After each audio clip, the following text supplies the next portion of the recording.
Hi, class. I just wanted to take a few minutes to walk you through the week 2 assignment. You're actually going to be writing some paragraphs using the information from the topic that you chose in week 1. It's important to remember that we are keeping the same topic throughout the entire course. I will be grading your questions from week 1 to let you know if the topic is approved and it's a good topic to use.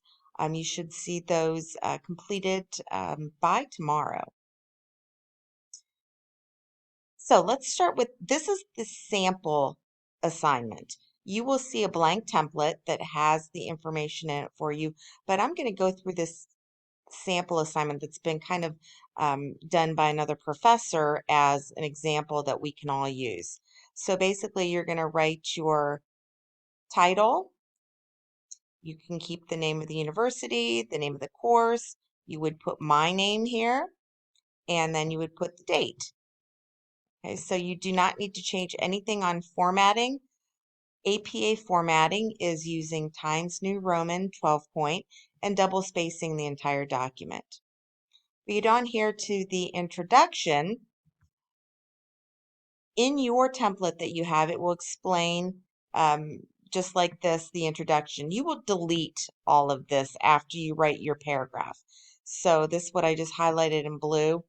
Once you type in your paragraph, delete any type of instructions. So you would have a clean paper with no instructions in it. Now there is a video in the assignment for the PI method of writing a paragraph. So PI is 1 point, 2 information, 3 explains. That is an easy way for you to formulate a paragraph. I know a few of you needed some organization with your writing. We discussed this in week 1, so this could be a great way to help you. So take a look at that video.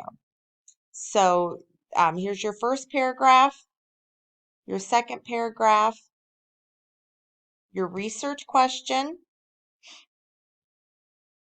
and then your conclusion. Okay, so just read all of the instructions. I'm not going to go into detail of everything because there's links you can click on to help you. This is just a quick overview, but just to let you know that I'm here to help you. Want to make sure you also have a citation page to put your references in. You should be able to get those cited straight through the library or using the popular source. I like to use bibme.org, and you just need to put a URL in there and it'll give you a citation. So throughout the week, ask me questions you may have on formatting, writing a paragraph. If you need me to proofread something, I am happy to help. Okay, thank you, and have a great week. Bye-bye.